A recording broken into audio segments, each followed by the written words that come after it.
रामरक्षा हे आपल्यासाठी खूप मोठं कवच असणारं स्तोत्र आहे. बघा, प्रभू श्रीराम हे कायम कोणत्याही नियमांमध्ये राहून त्यांनी स्वतःला प्रूव्ह केलेलं आहे. आपण असं म्हणू शकतो की रामरक्षा हे आपल्यासाठी खूप मोठं कवच आहे. याचा अनुभव मी तुम्हाला सांगते. क्लिनिकमध्ये एक पेशंट आलेला, तेव्हा त्या आजोबांची शुगर खूप वाढलेली होती. म्हणजे इन्शुलिन रोज त्यांना घ्यायला लागायचं. आपली औषधं पण देत होते, पण ते मला म्हणाले की मानसी, तुझं रील बघून आलोय, तू त्याच्यात सांगितलेलंस की मंत्र चिकित्सा पण काम करते, तर मग काय करायला पाहिजे. त्यांना म्हटलं, आजोबा ठीक आहे, आपण एक प्रयोग निश्चित करूया. तुम्ही आधी कोणाला हे सांगू नका, आपण हे करून बघूया काय होतं.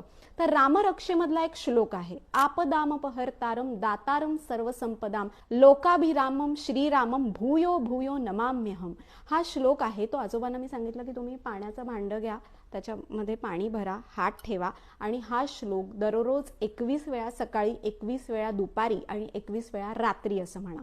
आणि त्यांनी हे केलं.